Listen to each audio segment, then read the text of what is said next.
Hi, my name is Kathleen Pollack. I am 42 years old. Today's date is September 14th, 2015. We are in Sacramento, California, and I'm here with my husband, Robert Pollack. And my name is Robert Pollack. I'm 53 years old. Today's date is September 14th, 2015. We are in Sacramento, California, and I am here with my wife, Kathleen. We met on an airplane, but there's more to it. And a lot of people say someone should make a movie out of the way that, what transpired to get us together. I'm originally from Chicago, but I was living in Florida for many, many years, probably 25 years at the time that we met.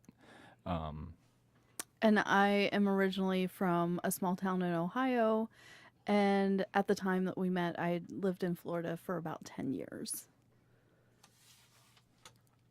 And I was wondering, why was it that you were flying from Atlanta to West Palm Beach on March 29th of 2005? It was the Tuesday after Easter, which I'll always remember as the Tuesday after Easter. I'll never remember March 29th. But I know the Tuesday after Easter we met. Yes, we did. But I went home to Chicago to see my family. I was actually invited up there by my brother-in-law. He knew I was moving to New Zealand at the time. And this was probably the last opportunity for them to get together with me. So they invited me up to Chicago, and I visited for the weekend. And I was flying back, and if you fly a certain airline through Florida, you're probably going to go through Atlanta. And I am well aware of that because on that date, I was flying from Ohio, and I took a long circulous route to get there, from Ohio to South Florida, and flew. Wow, am I stuttering? And flew and once again flew through Atlanta as well. Was there anything that stood out to you about the beginning of that flight? Well, it's my favorite type of airplane, a 767. So there's two seats on the two window sides, and then there's three seats in the middle. So you and I actually had an opportunity to sit next to each other privately. Yes, we did. And I remember walking down the airplane aisle, and I had placed my overhead carry-on into the overhead bin, and you stood up and stood in the aisle and waited for me to take my seat next to you.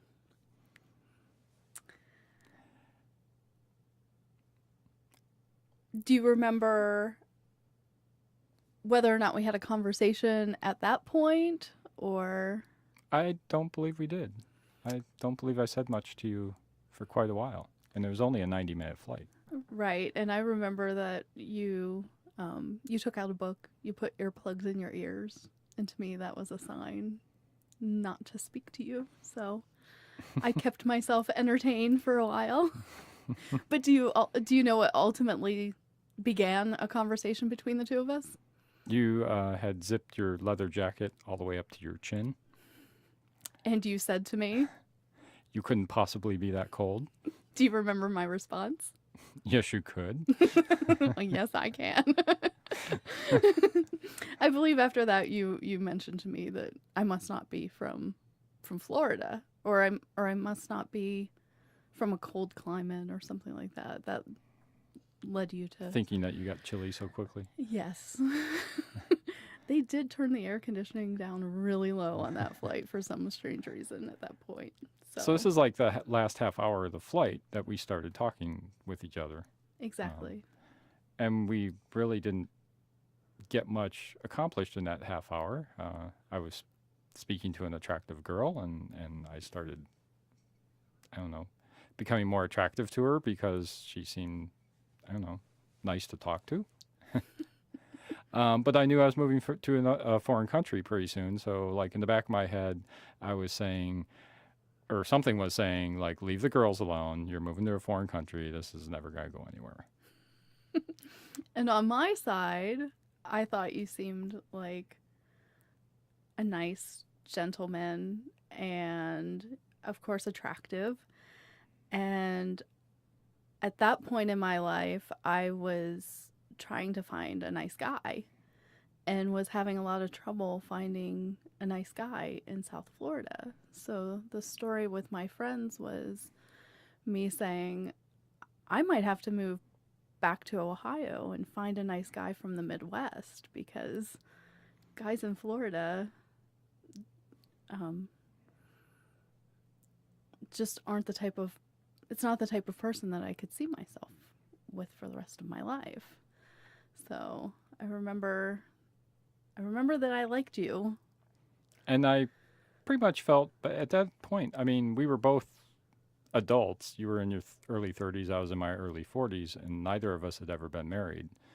And neither of us have ever had children, and we didn't have any of those responsibilities, but we were both kind of feeling like we were never going to find that other person, at least not there living in South Florida.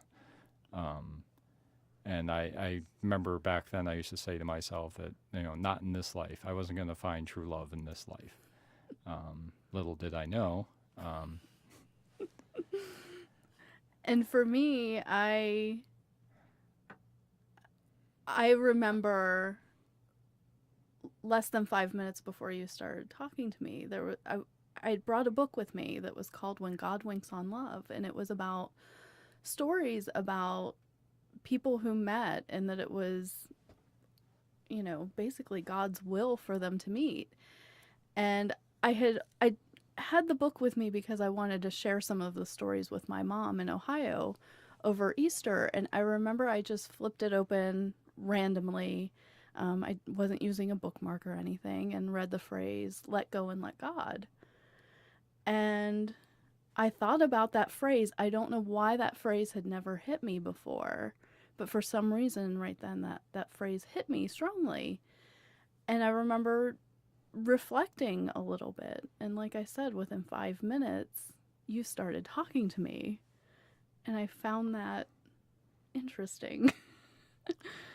Yeah, that voice inside my head that was telling me, talk to the girl. No, don't talk to the girl. No, talk to the girl. Really, you should talk to this girl. I always wonder, where did that come from? Now, you mentioned that you were moving to New Zealand. Is that why, when we were leaving the plane, the only real definitive information that we had shared? I mean, we had talked a little bit about what we do for a living. I know I'd mentioned the place that I worked, but I remember when we were exiting the plane, the only thing you said was, well, it was nice to meet you. My name is Robert. And I said, it was nice to meet you as well. My name is Kathleen. And we went our separate ways. Yes, you were going to get a shuttle back home, and I had a car in the parking garage, so I was heading one direction towards the parking garage, and you were heading another direction to pick up your baggage and grab the shuttle, which kind of told me in the back of my head that you were probably single because, I don't know, I would think your husband or boyfriend would at least pick you up at the airport. So we went our separate ways, not knowing if we'd ever see each other again. Exactly. And I remember the next day saying to my best friend, Anne, that we need to start hanging out in Jupiter, Florida, because that's where you lived, and that, we were going to have to find places in the downtown area or in the town center area or Abacoa, in the hopes that I would run into you again. And not only that, but I had an accidental Freudian slip with another coworker who knew that I'd been telling him for a while that, maybe it's that I need to find a nice guy from the Midwest, and maybe I'll meet somebody in Ohio. And so his question the next day was, did you meet anybody in Ohio? And I said, no, but I met a really nice guy on the airplane. And his question to me was, well, did you give him your phone number? And my response was, well, no, because that was just strangely unthinkable. And yet I accidentally said, no, but if I ever see him again, I'll probably marry him. And you never And told then, me that line, did you? no, I didn't. And I corrected myself with him as well and said, I mean, date him. I don't mean marry him. I mean, date him. I believe it was after we married that you mentioned that to me. I believe it was the day after we got married when we were hanging out at in San Francisco with all of our friends and family around that I finally told you that story.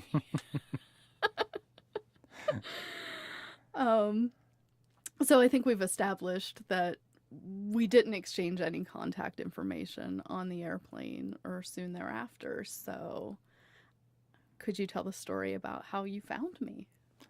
Well, a day or two went by. I believe we were flying on a Tuesday. And you were on my mind that Wednesday, like the occurs when you're a single person and you meet someone and you're attracted to them and you go, why did I just walk away from that person? That what could have happened? What and you go, oh well, there's nothing I could do about it. So 2 days goes by. I remember it was Thursday, and I called my friend in New Zealand who was setting me up with this job, and he informed me that the job fell through because it was a new position and the funding had fallen through. And my first thoughts turned to, I wonder if I could find that girl. And it was very challenging because you told me of a particular agency you worked for that was about 5 words that I'll never could have remembered. But I knew what you did, and it had to do with water management. And in Florida, water is a problem, and you're always trying to control it in some degree. And I also knew that your agency worked with a neighboring community called Abacoa, and I just happened to have a friend that was a manager of the Abacoa property management, and she would know the name of that agency. So I gave her a call and asked her if she knew the phone number to the agency, which, like, if anybody were to try to get a number of a particular government agency on the inside is very difficult. But she had it for me, so she gave me the phone number. And the next day, on Friday, I telephoned that number, and you were not there. You had the day off. And I also asked for Catherine and not Kathleen, so I had your name kind of wrong. But when whoever it was I spoke with, I asked, is Catherine there? And they said, oh, Kathleen? And I went, yes, Kathleen. And she said, well, she has the day off. And I figured, okay, well, I'll just, they were like, can I take a message? No, I'll just call back. And I figured I would call back. And I waited actually until Tuesday because Mondays can be hell on anybody, so I didn't want to interrupt anybody's Monday, and I decided to call on a Tuesday.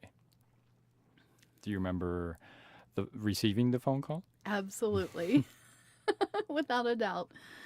So I remember that I wasn't at my desk. I was in the file room where I worked when somebody came in and said, Robert Pollack is on the phone. And this was a week later, as you said, Tuesday to Tuesday. And my first thought was, wow, wonder if it's Robert from the airplane.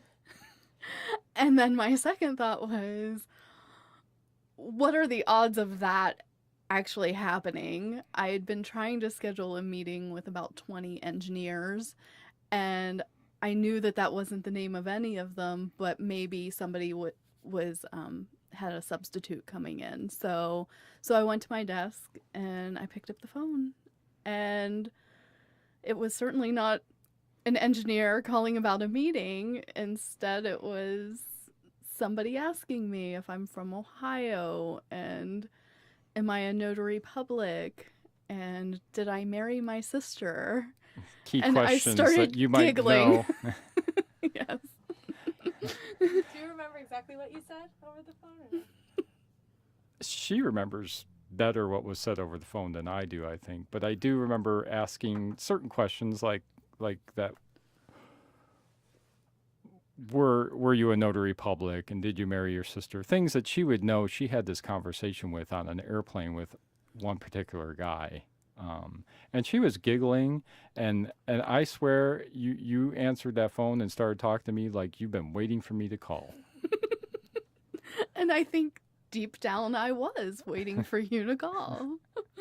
And I remember you asked me out for coffee. And I don't drink coffee, but of course I said yes. Absolutely. So we tried to figure out where to have coffee. Yes, but not only it wasn't even just that we tried to figure out where to have coffee, but you did something that I always did that I thought was very thoughtful, and that is I know it wasn't a long distance between where I worked and where you lived. There were really only a couple main streets in between there, but you chose the place in between. You know, you didn't assume that I should have to come all the way to you, and you weren't as forward as to say I will come and get you, but rather let's meet. Let's get together. Well, I figured you would feel safer with a public place with a strange man that you met on an airplane. But not everybody thinks of that. And so that struck me right away, because that was something that I would do if I was meeting somebody, whether it was out of paranoia, safety concern, or something like that, that I don't want to go to some stranger's house and I don't want some stranger coming to my house. Or even really anywhere near it, but that made me feel safer, and we discussed coffee locations, of which I could not come up with a single one on that street, even though I'd lived off of that street for a few years. Probably because you don't drink coffee, and so then you ended up telling me I don't drink coffee. Well, but how I came to tell you that I don't even drink coffee was you, as we tried to find a place, you said, well, I would ask you out for a drink, but I don't really drink. And my response was, I don't really drink either. In fact, I don't drink coffee. And you asked me, well, what was I going to drink? Iced tea. Of course. Isn't that what everybody drinks at a coffee place? Iced tea? At which point I probably admitted that I didn't drink coffee either. Yes, you did. Which was a really good sign. But here I was trying to scramble a place that we could meet without it being too date-like, just more like, hey, let's get reacquainted again. And so you asked me out for dinner. And of course I said yes. And 2 days later we had our first date. At a restaurant that was attached to a mall. Yes. So every girl knows where the mall is. So I figured that would be an easy place for her to figure out where to go. And it's a certain chain of restaurant that we have never even walked into since. You'd think it would be more endearing to us.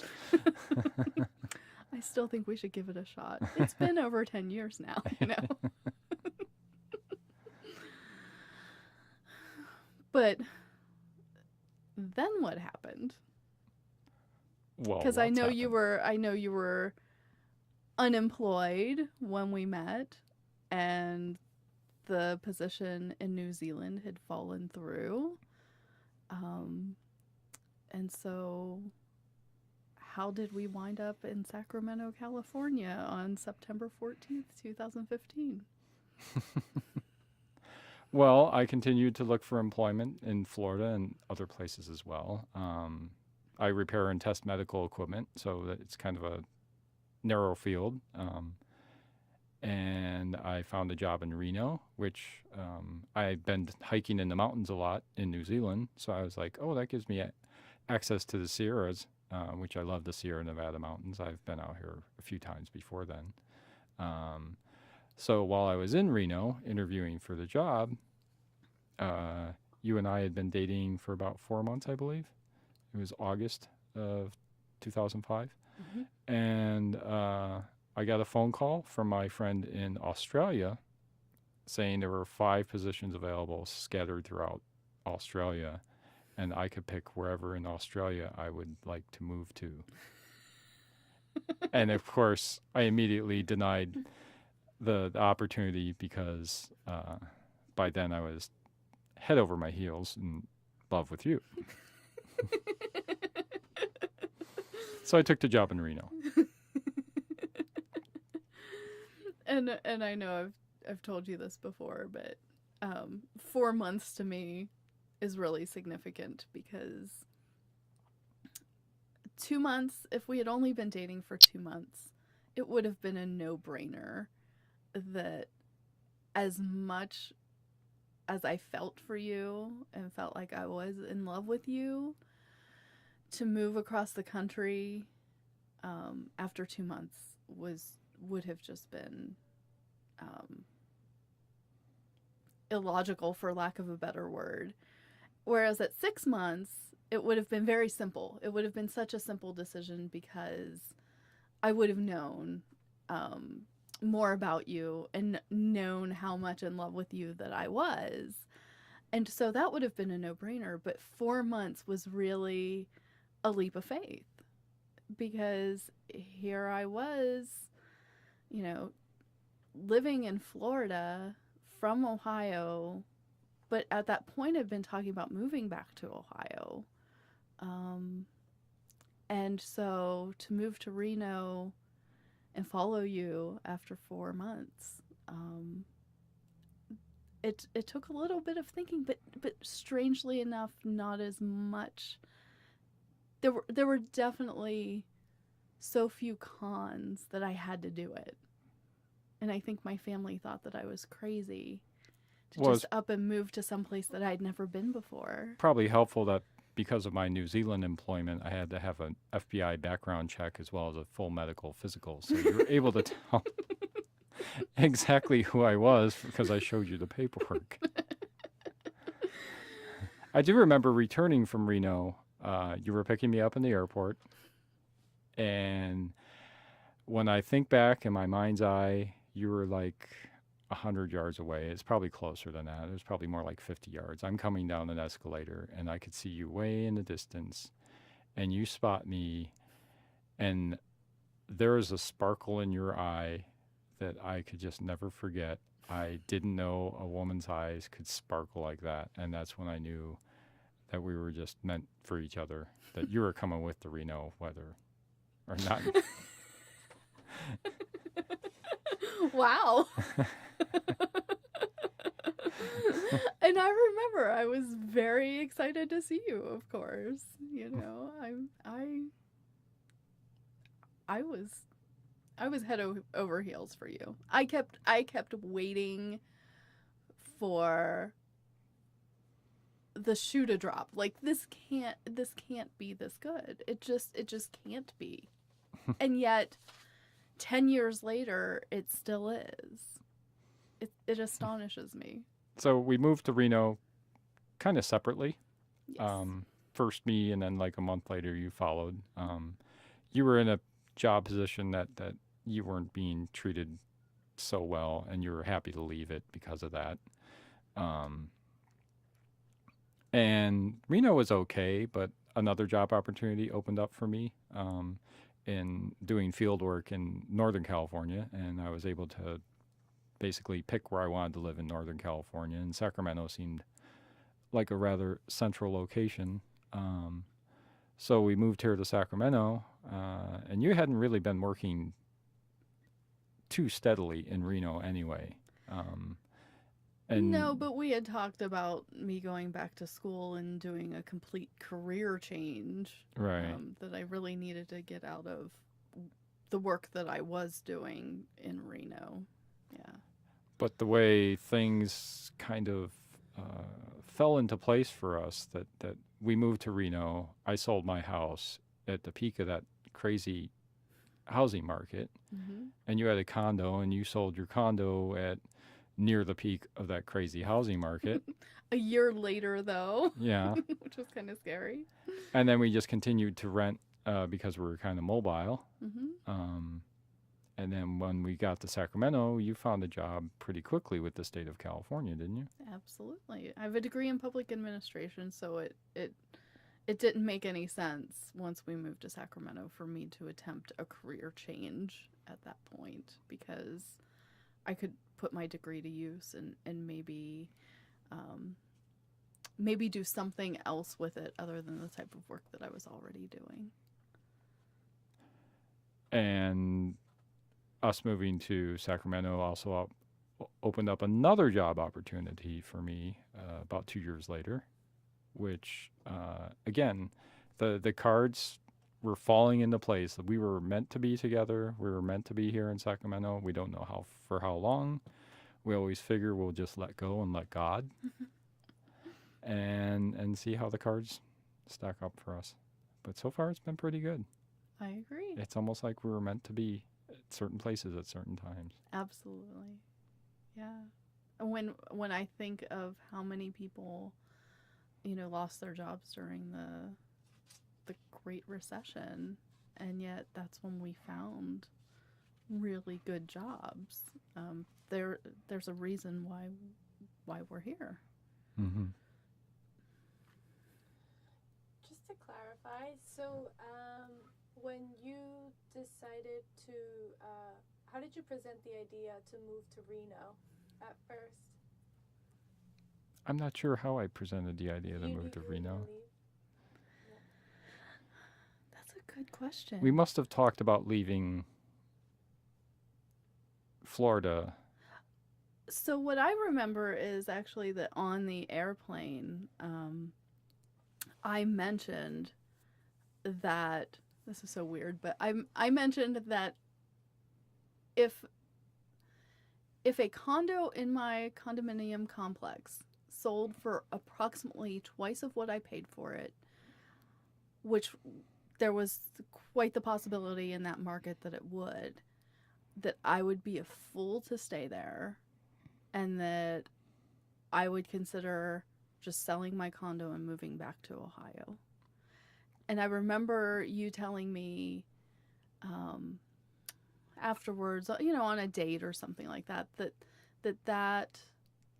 that stuck with you because so many women that you met were really tied to Florida and would never consider leaving Florida. And you knowing that your job might have to take you away from Florida, that was a plus for me. Yay. Which I've always loved Florida. I am a fish out of the water. I love the salt water. I've always owned sailboats. I just am a baby of the sea. But I was willing to leave Florida after being in New Zealand so many times and getting some time in the mountains and hiking, that I found that I also like granite too, apparently. But I think probably what did it was the previous year we took on, 3 hurricanes? 2 were bullseyes that hit us directly. And then a third was a bit of a sideswipe, but it was unprecedented to have that many hurricanes. And it was almost like something telling me, like, get out of here. Well, and I remember 2005 was very active. There were quite a few that came across. Even Katrina was one that did cross South Florida at one point. The last night in my house was Hurricane Katrina. That's right. It was a baby, though. And the last night in my house, or one of the last nights, was Hurricane Wilma. And there hasn't been a hurricane since, has there? No, there has not. But I think how you approached the subject of me moving to Reno was just, you came back to Florida and said, it was a really good job opportunity, and that that you were seriously considering accepting it. Explained to me how long you had been looking for full-time employment in Florida, and I don't remember you asking me to move with you, but I remember asking the question of, well, what happens to us? And I believe your response was, well, you come with me. And that it was in such a no-brainer, like, what there's another alternative kind of kind of way, the way that you are, like, well, if you're going to be rational, you would come with me. So Now, how long were we together when I proposed to you? oh, wow. Too long. So as we talked about, we lived in Reno. We lived in Reno for almost a year. And I clearly remember when we were packing our things to move to California, and I had a meltdown saying, what are we doing? Where is this going? Because I'm following you even further west. And we aren't married, and we aren't engaged to be married. So, We never even spoke of marriage. No, we hadn't. Which I didn't realize that would have been an important thing, but yeah, guys are guys. Exactly. And so for me, it was, I could just as easily be packing my things to move east, where I still had a condo that was unsold, or I could still move to Ohio. I could just as easily have been packing my things to move east, right, as west. And luckily you reassured me to come with you to California. And that was October or September? It was October of 2006. Or maybe it was September. But it was December of, was it December of 2006 that yes. that you finally proposed? And I had the ring the entire time, didn't I? And I had no idea. It was an inherited ring from my Uncle Walt. My Aunt Harriet, his wife, wore that, and I kept it. He gave it to me before he died, and I kept it, waiting for the right girl. And little did you know, I had been holding on to that ring for about 15 years. And it was with us in Reno, and it was following us around and just waiting to be. And and what I remember about that is it's a very small ring. And I remember you saying, we'll have to have it sized because it's very small. And it just slipped straight onto my finger as if it was made for my hands. It was like Cinderella slipper. Only a diamond ring. And I believe I gave you the option that if you didn't care for it, we could go shopping for one. Which is just ridiculous because I had been waiting so long for you to propose. Like, I was going to reject the ring that you give me, especially when it's a family heirloom like that. That would just be insane. And you never saw it coming, did you? When I proposed to you? Not at all. In fact, you and I had chosen the location. I wanted to see a covered bridge in Northern California. And we went there, and I remember I put on my gloves, and you started making fun of me for putting on gloves. It's not that cold outside. Why would you possibly need to have gloves on? What's wrong with you? Why do you have gloves on your hand? Not knowing that you were preparing to propose, and the gloves would get in the way. Can you walk us through the day That we got. that you were proposed? So I had, at that point I wasn't working yet, so I was home during the day, and I saw something called California Postcards, and it was about I believe it's the longest single span covered bridge, and it's across the South Fork of the Yuba River, and it is kind of northeast of Sacramento, near Nevada City in Grass Valley. And so right before Christmas, he said, "Hey, let's go check out that covered bridge." And No, I think you said that because you didn't expect this to be coming from me. no, Okay. no, but I know I did not expect it at all. But I had mentioned that story to you, and and we had a free Saturday, and I just remember you saying, "Hey, how about this weekend we go to that covered bridge?" So we went up there, and